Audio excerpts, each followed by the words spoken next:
Le Carrefour Jeunesse Emploi d'Argenteuil est à la recherche d'entrepreneurs qui souhaitent s'impliquer auprès des jeunes de notre région en tant que conférencier ou mentor. Pour vous inscrire, veuillez communiquer avec Mélanie Collin. Bonjour, je suis Jimmy Desabrais et c'est avec un grand plaisir que je prends la relève de l'animation de l'émission Histoire d'entrepreneurs pour une 4e saison. Cette semaine, nous rencontrons deux entrepreneurs qui ont choisi d'établir leur commerce de détail et services dans la municipalité de Saint-André d'Argenteuil. Il s'agit de Maxime Roquebrune de Max O2 ainsi que de M. André Lacasse de Équipement Lacasse.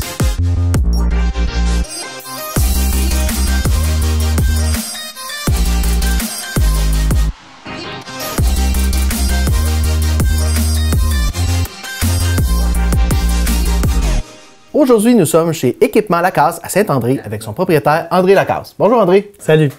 Donc André, Équipement Lacasse, ça a débuté en 2008?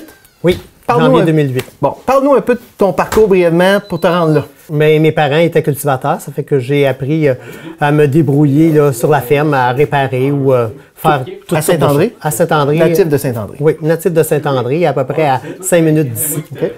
Puis après ça, ben, j'étais allé à l'école en mécanique automobile. Okay. En 81, j'ai terminé mon cours. J'ai travaillé sur la ferme avec mes parents pendant 1 an. Puis après ça, ben, j'ai eu l'opportunité de prendre un cours en machinerie agricole. Moi, j'aimais mieux la machinerie à réparer que de tirer des vaches. Puis c'est ça. Puis je me suis lancé là-dedans, puis j'ai été mécanicien de machinerie agricole dans un garage à Saint-André chez Jean-Paul Giroux. On avait des tracteurs White, Renault, Fiat. Puis à un moment donné, ben, au bout de 7-8 ans, j'ai été travailler chez Canadian Tower un petit bout de temps. En mécanique automobile. En mécanique automobile. Mais c'était pas vraiment mon dada, je ne sais pas trop comment dire ça. Je suis retourné chez Jean-Paul Giroux, puis à un moment donné, toutes les grosses compagnies, ils faisaient des fusions, puis là, ben, il a perdu son agence. Okay. Fait que je pensais prendre ça avec le mécanicien Roger Lavigne qui était là à ce moment-là, puis c'est ça. Ça n'a pas fonctionné. Ça n'a pas fonctionné. On regardait tous les chiffres, comment c'était pour arriver, puis ça allait arriver serré. Puis à un moment donné, je me suis fait Donc, tu avais déjà, à l'époque, la fibre entrepreneuriale. Oui. Moi, je trouvais ça... je regardais faire quelqu'un qui était entrepreneur, puis il me semble qu'il... il pouvait comme réclamer ses taxes, tout ça. Puis il y avait de quoi d'intéressant là. Ouais, puis moi, j'ai toujours été obligé de payer mes taxes, puis je disais, c'est toujours perdu, ça. Je sais. Puis c'est ça. Fait que, à un moment donné, à un party de Noël, j'ai un de mes cousins qui me dit en entrée, il dit, moi, je viens de commencer chez Kubota à Saint-Janvier, puis il dit, on cherche un gérant de service, il dit, ce serait le candidat idéal. Il dit, viens donner ton nom. Ben, je dis, voyons, je vais partir à mon compte avec mon chum, puis non. Il dit, viens. Fait que j'ai eu un rendez-vous, puis je suis allé, puis j'ai été gérant de service pendant 9 ans chez Kubota à Saint-Janvier. OK, quand même. Puis quand je partais le matin avant de partir pour aller travailler, je disais à ma femme, ben je m'en vais jouer aujourd'hui. Puis je pense que j'ai été joué pendant 6-7 ans. Okay. Mais ça a tellement pris de l'ampleur, le commerce là-bas. On s'est tellement donné, toute l'équipe se donnait, on avait du plaisir, puis c'était rendu trop gros. Puis là, ben j'ai décidé... Le plaisir n'était plus là. Ouais. J'ai décidé de plus... j'ai dit, tant qu'à mettre bien des heures, je vais les mettre pour moi, les heures. C'est là que j'ai commencé mon entreprise. Donc, tu me disais tantôt, ça a débuté tranquillement. Oui. En 2008, janvier 2008, mon garage était construit. Je m'étais préparé. Je ne savais pas quand est-ce que je me lancerais là-dedans. Puis, mon patron m'a aidé à prendre la décision. Ouais. C'est ça. Puis, à ce moment-là, tout le côté location, c'était-tu dans tes plans ou non, pas du tout? Non. Moi, là, je pensais acheter des machineries agricoles, réparer des pelles, des tracteurs, faire de la mécanique, réparer ça, puis les revendre, les remettre à vendre. Mais ça prend beaucoup d'argent faire ça. Je ne l'avais pas. Fait que, puis à un moment donné, ben, j'ai eu l'opportunité... parce que des machines de dizaines et dizaines de milliers de dollars d'inventaire. On n'avait pas gros d'argent. Fait que, à un moment donné, je rencontre comment je pourrais dire ça? Le représentant qui passait dans le coin ici pour Style, dans une exposition. Puis j'ai dit, je serais intéressé, moi, à vendre des produits Style. Fait que, ben, il dit, on va faire une étude de marché, puis ça a pris 2-3 semaines, puis j'avais l'agence Style. Okay. J'ai commencé, j'avais 12 CHN puis 12 coupettes. Aujourd'hui, on doit avoir plus que 100 CHN en inventaire, mais même par rapport à la pandémie, des fois, on a de la difficulté à avoir toutes sortes de produits. C'est comme l'enfer, mais on vient à bout de se débrouiller. Avec 2 compagnies, j'ai Husqvarna puis Style. Puis, de temps en temps, on peut comment je pourrais dire, se dépanner avec une ou l'autre compagnie. Mais tu sais, je pense que c'est vraiment la référence de la région pour ces produits-là, là. Assurément. Puis, donc, la location, c'est venu quand? C'est au début. OK, tout de suite? Oui, parce que mon ancien patron, chez Centre Kubota des Laurentides, il dit, on va t'aider, André. Il dit, on va pour la première année. Ils m'ont laissé une excavatrice, puis une petite pépine, une mini pépine pour la saison. Puis là, ben, je louais ça de temps en temps. J'ai même failli me faire voler. Ah oui? Oui, j'étais arrivé chez le monsieur, m'appelle par téléphone, me donne son nom, son adresse, carte de crédit, puis tout. Puis j'arrive pour aller livrer dans un petit chemin à Pagnil dans le bois. Okay. Rien alentour de moi. Juste, ça sonnait l'embuscade. Ben, là, je me demande aux personnes qui étaient là, je dis, là, ça va me prendre ton permis de conduire, les enregistrements, parce que moi, ça me prend des preuves. Ah, il dit, je peux pas. Il dit, je viens de me faire arrêter par la police. Puis, il me les a pas remis. Ben oui. Ben, j'ai dit, regarde bien ça. J'ai dit, moi, je rembarque ma machine, puis je m'en vais. J'ai dit, on va appeler ton patron. Puis il dit, mon patron, on peut pas l'appeler, il est en meeting. C'est ça. J'avais un tuyau à côté de moi, je l'ai toujours gardé proche. C'était en plein bois, là. Ça fait que j'ai ramassé ça, puis je suis reparti. Mais fait que le flair t'a sauvé une machine. Ben, peut-être. On ne sait pas. Mais c'est déjà arrivé aussi à l'occasion. Des fois, il faut toujours être vigilant parce qu'il arrive toutes sortes de situations. Ouais. Et à un moment donné, oui, c'est déjà arrivé qu'on a appelé la police, mais c'était de la fraude. OK. Faux permis de conduire, fausse carte de crédit. J'ai été bien... Comment je pourrais dire? J'ai bien appris. Oui. Chanceux, mais vigilant. Oui. Il faut toujours faire attention. Donc, dans l'entreprise, il y a maintenant ton fils? Oui. Il est arrivé, il est là depuis toujours ou il est arrivé? Ben, Sam, quand on a commencé, là, je pense que la première fois, j'ai dû m'absenter un samedi, puis Sam, il avait vendu son premier blower, il avait 12 ans.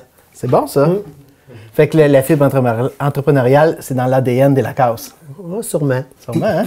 Fait que, donc, je présume, l'avenir... Oui, mais Sam, il s'implique beaucoup dans le commerce. Tu vois, il a été parti 4 ans à aller travailler à l'extérieur, puis là, il est revenu, ça doit faire 4 ans.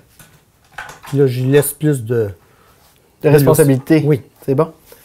Ton petit bonheur dans la vie, c'est quoi? J'en ai plein. Plein? T'es un homme heureux? Ben, j'ai... Ben, à part ta douce moitié, Chantal, oui. assurément. Mais j'ai une petite érablière là, qu'on a commencé le projet il y a environ 3 ans à construire ça. Je me suis équipé pour la fabriquer comme de A à Z. J'ai acheté un moulin à scie, j'achète des bio. On fabrique notre propre bois parce que c'est toujours des... comment je pourrais te dire? Des mesures qui ne sont pas vendues. Tout est sur mesure. Oui. C'est bon? Yes. Tu es un type d'entrepreneur et d'entreprise qui doit conjuguer le travail de gestion et le travail manuel, donc réparation, location, livraison. Comment tu gères? Il faut commencer tôt, puis on finit tard. Puis le matin, je vais arriver tôt le matin, puis je vais essayer de rentrer toutes les factures de fournisseurs pour préparer. Puis quand on arrive pour vendre un produit à un client, bien, que ça soit facile, qu'on n'aille pas à trop chercher. On rentre ça dans l'ordinateur, puis c'est plus facile à ce moment-là. Puis après ça, ben, le soir, après 5 heures, ben, mon chiffre de livraison commence pour livrer tout ce que j'ai loué durant la journée. Fait qu'une journée type, c'est 12-14 heures par jour. Là. Oh, facilement. Facile, hein? De 7 à 9 à 10. J'ai modéré un peu. Des fois, c'était plus tard. Puis là, je suis gêné d'arriver tard chez les clients maintenant. Ouais. Avant, je n'étais pas gêné. Mais tu es quand même en forme. Tantôt, tu me disais que tu n'avais que 28 ans. Donc... Oui. J'ai arrêté de compter à 28 ans. C'est ça le secret. C'est ça le secret, c'est ça, c'est bon. Donc, André, ça fait 14 ans qu'Équipement Lacasse est au monde. Donc, pendant toutes ces années, est-ce qu'il y a un événement marquant ou des personnes marquantes qui ont fait la différence dans ta vie? Bien, ma famille qui me supporte. Si ma femme ou mes enfants seraient pas là, mais je demande souvent des conseils à ma femme, mais tu sais, on dit toujours derrière un homme, il y a toujours une grande femme. Je peux pas dire qu'elle va gérer plein de choses, mais juste le fait qu'elle m'écoute, ça m'aide beaucoup. Mais assurément, c'est une femme patiente. Oui, parce qu'elle t'attend beaucoup dans une semaine, si je comprends bien. Oui, mais elle est proche, elle peut venir me voir. C'est peut-être l'avantage, justement, d'avoir le bureau à la maison. Oui, proche de la maison. Oui. OK, donc, André, tu as vraiment une multitude de produits ici. Donc, c'est quoi ton processus de sélection pour l'acquisition de tel ou tel modèle ou tel ou tel équipement? Je suis à l'écoute de mes clients, ce qu'ils ont besoin comme comme jouet ou comme bebelle, mais c'est surtout mes bebelles à moi. Tu gâtes, là, oui, c'est ça? c'est regarde, chaque équipement, c'est parce que je les utilise pour jouer moi-même dans ma cour. C'est bon. Fait que la cabane à sucre, c'était une occasion d'acheter des jouets différents. Oui. C'est ça, c'est bon, ça. Une sélection de jouets. Oui. Tu m'inviterais-tu des fois dans ton petit terrain, dans ton terrain de jeu? Parce que je pense qu'on peut avoir du fun ensemble. Peut-être. On va jouer dans le sable. Ben oui. Un conseil que tu aurais donné à un nouvel entrepreneur? Quelqu'un qui n'a pas peur de faire beaucoup d'heures, il peut se lancer pour être dans le projet qu'il désire, mais il faut mettre des heures. C'est le secret, je pense, c'est ça. La passion et le temps. Oui. Il ne faut pas compter notre temps, les heures qu'on met. Mais à un moment donné, je regarde faire les plus jeunes, comme mon fils. Lui, je pense pas qu'ils mettent autant d'heures que j'ai mis parce qu'ils m'ont tout le temps dit, nous autres, on ne veut pas travailler comme papa. Fait que, mais c'est ça. Peut-être, mais qu'il soit là, il n'y aura pas le choix. Ou qu'ils peuvent s'entourer de personnes pour être capables de le faire. Puis toute une question de prix aussi, parce que je pourrais peut-être avoir plus d'employés, mais il faudrait être obligé de facturer plus cher, puis là, on serait peut-être moins compétitif. Donc, André, ici, Équipement Lacasse, c'est une entreprise familiale. Oui. Ton fils est là. Tes parents sont là pour donner un petit coup de main? Ils viennent donner un coup de main, ramasser des petites choses qu'on n'a pas le temps, qu'on met tout le temps de côté. Des boîtes de carton qu'on ne sait pas quoi en faire. Hein. Puis le reste de l'équipe? Le reste de l'équipe, Fernet, ici, depuis 14 ans, pratiquement. Okay, wow. Puis il est rendu à 68 ans, il regarde à modérer lui aussi, tranquillement. Fait qu'on essaye de trouver une personne là, pour... Un autre passionné? Oui. Parce que vous êtes une équipe de passionnés. Oui, il faut être passionné pour faire ça. Honnêtement, ça paraît... Tu sais, votre magasin est magnifique, vous avez du beau stock. T'es quelqu'un foncièrement honnête, on le sent. Vous pouvez tous venir ici, chercher vos équipements, vos locations. Vous allez être servi assurément comme un roi. Et vous allez avoir le deal du siècle. Le meilleur rapport qualité-prix, plutôt, c'est ça. Hein? Oui. C'est le meilleur rapport qualité-prix. Vous allez le retrouver chez Équipement Lacasse. Tu nous rappelles l'adresse? 81 route des Seigneurs à Saint-André d'Argenteuil. Sur ce, merci beaucoup André, ça fut ultra agréable. Je suis sûr que tu vas avoir donné le goût au monde de venir se louer des jouets. Trouvez-vous un carré de sable à quelque part, puis louer une pépine, vous allez avoir du fun garanti. Merci beaucoup André. Ça fait plaisir. Aujourd'hui, à Histoire d'entrepreneur, je suis fier de vous présenter Maxime Roquebrune, propriétaire de Max Oxygène Pur. Bonjour Maxime. Salut. Hey, aujourd'hui, on est dans ta magnifique boutique de Saint-André, mais tout n'a pas commencé ici. Toi, si je crois bien, ça a commencé par le métier de ramoneur. Oui. Donc, parle-nous de ton parcours. Mon parcours, c'est que quand j'étais petit, j'allais dans le bois avec mon grand-père, bûcher du bois, comme on dit en bon québécois. Puis j'aimais l'odeur du bois. J'aimais être dans le bois. Puis quand on a joué au hockey, mais à la patinoire comme tout bon Québécois puis Canadien, j'allais jouer au hockey à patinoire ou au hockey mineur à la chute. Puis quand j'arrivais chez nous, on écoutait le hockey le samedi soir avec mon grand-père. Puis il y avait toujours le foyer de bois. Ça faisait partie du patrimoine canadien, pour moi. Parfait. Puis, mais le métier de ramoneur est venu par après. Ouais, c'est par après. J'ai travaillé dans une usine à FRE Composite pendant 17 ans de temps. Et puis, j'ai découvert qu'il y avait une autre entreprise dans le village de Saint-André qui s'appelait Pétrole Argenteuil. Et puis, c'est Victor Court qui avait ça. Okay. Et puis, il demandait du monde. Moi, j'ai fait les deux jobs pendant 17 ans de temps. J'ai commencé réellement le terme, comme on dit, en bon ramoneur, en bas de l'échelle. Et puis, c'est comme ça que j'ai parti. Puis, j'ai fait les deux emplois. Puis là, je m'apercevais qu'à long terme, j'étais pas heureux dans l'usine. Parce que je voulais plus travailler le côté de business que j'ai eu côté de mes racines de mon grand-père Rémi, qui était foreman à Tower, à sa rue Henry, qui bâtissait des maisons préfables, les premières maisons préfables à la Tower, puis qui allait porter ça en Afrique, puis dans le Grand Nord. Tu viens vraiment d'une famille d'entrepreneuriat. Puis j'ai aussi l'histoire que je suis très fier aussi de Pep Parizeau, mon grand-père, Paul-Émile, qui a parti la mercerie. Puis que mon oncle Pierre, qui a été mon mentor quand j'ai acheté la bâtisse, parce que c'était un gros investissement, puis j'étais pas riche. On dirait qu'avec l'argent était dur à gagner, comme j'avais deux jobs. On dirait que l'investissement, mon oncle a dit « Go, t'es capable, Maxime. » J'ai écouté mon oncle. C'est bon. Donc, en quelle année Ramomax, officiellement, part en affaires? 92. 92. Donc, de 92 à... t'en fais encore. Oui. Mais Maxo 2 est arrivé dans ta vie en quelle année? Maxo 2 est arrivé en 2006. J'ai parti la division de nettoyage de conduits de ventilation. Quand KFRE Composite a fait faillite, puis on reparti 6 mois après. Okay. Moi, ça m'a donné de couper un petit peu dans le derrière pour partir, avancer, puis aller au bout de mes rêves, de partir en affaires. Ouais. Puis le monde disait que non, ça ne marchera pas, puis tout ça. Puis c'est là que mon grand-père Rémi dit « Go, t'es capable ».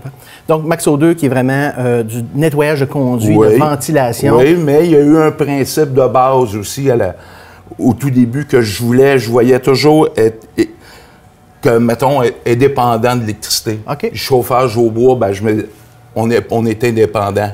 On peut survivre, comme dans l'ancien temps, se faire à manger sur le poêle à bois. Je trouvais l'idée bonne de revenir à nos sources. Oui. Puis après ça, j'ai vu le nettoyage de conduits de ventilation qui était relié aux fournaises à l'huile. OK, oui. C'est-à-dire que là, je me disais ramonage. Toutes les docks, oui. Je disais service complet. Ouais. Tu rentres dans la maison, c'est clé en main. Oui. Après ça, j'ai vu mon garçon qui travaillait dans le gaz à Montréal. Ben, regarde, on va ouvrir le gaz. Plancher radiant, gaz propane, gaz naturel. Donc, toujours dans l'idée d'offrir un service le plus complet aux clients. Tout. On rentre dans la maison, on ramasse tout. On est dans quelle année? Là, on est en 2016. OK. Donc, tu as 10 ans tout seul à travailler toujours extrêmement fort, ouais. Ben, avec des employés, mais... C'est ça. Donc, 2016, donc, la vente d'équipements de gaz, tout ce qui est... Okay. Mais je veux juste mentionner une chose. En 2007, j'ai été au bout de mes rêves. Okay. J'ai dit, je m'en vais dans le nettoyage de conduits de ventilation. J'ai été sur une formation avec mon professeur, qui était Pierre Lorrain, chez Fournisseur Select. Puis dans le cours, je me démarquais. Puis il m'a demandé d'aller suivre un stage dans sa compagnie. Bien, j'ai été suivre un stage à Montréal. J'ai fait l'Armée du Salut, le building. J'ai fait une douane Canada. Puis là, après ça, j'ai dit, moi, je suis capable. J'ai été bêté sur une école. C'est Emmanuel Chénard à Deux-Montagnes. Ça a été ma première école. Grosse école, oui. C'était tout un challenge, puis je l'ai réussi. Puis juste pour expliquer aux gens aussi, c'est pas juste passer une brosse. Il y a des robots qui nettoient. Ouais, c'est très haute technologie. C'est des tests antibactériens, des prélèvements. C'est touché. C'est un autre service. Donc, toujours dans l'idée d'avoir le service le plus complet au client, j'imagine que c'est là venue l'idée de la boutique. Oui, parce que mon garçon s'en est venu avec moi, Samuel, que je suis très, très fier. Et puis, Samuel, on a parti la division au gaz. Parce qu'il y a une formation pour l'installation du gaz certifié. On a 6 licences. OK. Lesquelles? OK. On est membre de l'APC. On est certifié pour le ramonage, pour l'inspection et puis l'installation pour les poêles à bois. OK. OK. C'est l'APC, c'est l'Association professionnelle en chauffage. Nous, je suis inspecteur pour le bois. Mes employés ont toute leur formation pour inspecter les poêles à bois. Pour les assurances, on est les seuls. Okay. Ça prend une licence, ABQ. On fait de l'installation de poêle à bois, on fait de l'installation du gaz, du propane, des planchers radiants, du gaz naturel. Aussi, on fait le nettoyage de conduits de ventilation, qu'on est certifié NAPCA, c'est National Duct Cleaning Association. Si tu n'es pas certifié cette certification-là, tu ne peux pas faire d'école. OK. C'est très important. Puis on est recommandé CA Habitation aussi. C'est des standards à suivre. Oui. Fait que votre clientèle peut confier leur travail en toute sécurité. Oui. Vous êtes des professionnels. Puis on a encore une autre certification. On est tag 1, tag 2 dans le gaz. Ah, cool. Parfait. Donc, Saint-André, ta ville natale. Oui. Tout beau village au monde. Donc, c'était naturel d'ouvrir ta boutique ici? Bien, je suis entouré d'eau, c'est plein d'oiseaux. Ici, c'est l'ancienne caisse populaire. Donc, quand l'opportunité s'est offerte à toi, tu t'es dit, c'est là. Bien, je voyais la bâtisse, c'était une belle bâtisse, j'avais un beau parking, j'ai un des plus grands parkings. Oui. Je voyais une opportunité. Il y a d'autres choses qui s'en viennent aussi à long terme. OK, on va en parler tantôt peut-être. Non, OK. Oui, OK. Il y a des affaires, mais ça a toujours rapport pour avoir un principe d'économie autonome. Maxime, oui? en 2016, tu as eu l'opportunité d'acheter l'ancienne caisse populaire et tu t'es dit, c'est là que j'ouvre ma boutique. Donc, je peux en témoigner. Je suis client chez toi. J'ai 2 barbecues qui viennent d'ici et ce n'est que de la qualité. Je pense que tu te démarques par ton service et la grande qualité de tes produits, n'est-ce pas? Il faut, j'ai pas le choix. Ouais. Puis moi, je me dis, il y a un dicton qui dit, je suis trop pauvre pour acheter du cheap. Et voilà. Ouais. Je veux que ça me dure longtemps. On pense à l'environnement tout le temps. Ouais. C'est-à-dire que mes produits, ils brûlent ces gaz pour l'environnement. Mes barbecues ne se trouvent pas après 2 ans sur le bord du chemin. Si vous en achetez un, c'est à vie. Exact. Moi, j'en ai un, ça fait 4 ans, puis il est comme neuf. Le métier de ramoneur, ça restera, je pense, toujours dans ta vie. C'est la base de ton entreprise. Puis je pense que tu as des clients qui t'ont témoigné leur appréciation. Hein? Ah, j'en ai beaucoup, oui, beaucoup. Tu me parlais d'une petite lettre tantôt? Oui, sur le tableau là-bas. Ouais. Ça dit quoi? Ben, ça dit comme quoi que j'étais sur leur ramoneur, puis que je laissais pas ses traces, mais que je faisais partie de leur vie, puis qu'ils appréciaient que je nettoie leur système de chauffage pour mettre leur maison au chaud. OK, wow. C'est beau. Oui, bien c'est beau. Puis le monde sont rapides pour des fois donner des bêtises, mais rarement des compliments. Fait que pour qu'une personne ait pris le temps de t'écrire une lettre, c'est que tu as vraiment un service exceptionnel. Là. Je suis pas parfait, mais j'essaie puis je prends ça à cœur. Maxime, tu es un entrepreneur complet. Donc, tu t'occupes autant de la gestion financière de l'entreprise que des opérations. Comment tu concilies les deux opérations, les deux activités dans ta business? J'essaie de bien m'entourer. Ah oui? Puis j'ai la chance d'être bien entouré, mais comme c'est la première fois que j'ai un magasin. Compagnie de service à la route, c'est correct. Mais j'apprends. Puis je suis content, c'est un challenge de tous les jours. Mais j'ai la chance dans ma famille qui est sur le côté, comme j'expliquais au tout début, qu'il y avait de l'expérience, puis je l'appelais. Mais il faut que tu ailles quand même la personnalité, puis le vouloir, puis le courage de le faire. Un conseil à donner à quelqu'un qui se part en affaires, ça serait quoi? De jamais lâcher. La persévérance, hein? Parfait. Puis d'être honnête. Oui. Mon grand-père me dit, moi, il dit, si tu veux réussir dans la vie, c'est honnêteté, acharnement, puis détermination. Assurément, la recette gagnante. Oui, mais je suis pas parfait. Il faut que je m'entoure de bonnes personnes. Puis j'ai un mot à dire, c'est pas facile d'être entrepreneur aujourd'hui. Il faut travailler fort. Il faut travailler très, très fort. Il n'y a rien d'acquis. Dans une semaine, un petit moment de bonheur pour toi, un petit plaisir que tu as au sein de ton entreprise, ça serait quoi? Le bonheur que j'ai, ouais. C'est de faire vivre mes employés. OK. C'est une fierté. Ben oui. De faire travailler le monde. Ouais. C'est quelque chose pour moi, là. Tu sais, mais je sais qu'ils gagnent leur vie chez moi. C'est valorisant dans le sens. Exact. Puis je participe à la société. Puis je trouve ça le fun. Oui. Maxime, oui. Tu te vois où dans 5 ans, dans 10 ans? Une journée à la fois. Une journée à la fois? Oui. C'est sage, ça. C'est un homme sage. C'est fini de mettre d'aller au-dessus, au début de l'échelle. J'en commence toujours en bas. Moi. En bas. Puis je monte tranquillement. Maxime, je pense que tu peux être fier de ton accomplissement. Tu es un modèle pour plusieurs entrepreneurs en herbe. Sois fier de ce que tu as accompli. Ta boutique est magnifique. J'invite tout le monde à venir au 225 route du Lonceau, visiter ta boutique et faire un achat une fois à vie, hein, parce que c'est que de la qualité. Oui, et comme je vous dis, on chauffe les maisons. C'est du bonheur, ça. Oui. Je veux juste dire une anecdote. Là, en ce moment, il y a la guerre. Mais quand vous voyez des premiers ministres s'asseoir pour discuter, c'est quoi que vous voyez en arrière? Un foyer. Pourquoi? Parce que ça apaise. Une autre chose, juste une petite anecdote. Oui. Des cuisinières au bois, pourquoi qu'il y avait un miroir? Pour garder les enfants tannants. Et voilà, c'est ça, hein? Quand elle faisait à manger. Dans le chauffage au bois, puis dans tout le chauffage, il y a eu une évolution. Puis c'est ça qui est cool. Regardez, on est rendu même... On fait des planchers radiants. Mon garçon fait des planchers radiants. Les planchers chauffent. Ultra confortable, oui. Regardez l'évolution que c'est. Puis c'est correct. Puis ça va continuer. C'est vraiment le fun de jouer avec toi parce que tu es un passionné, puis on le voit, là. Tu en manges, puis c'est évident. Tu t'es pas trouvé un métier, c'est le métier qui t'a trouvé, assurément. Là. Je suis piqué au chauffage. Il y en a que c'est les chars. Moi, c'est pas là-bas.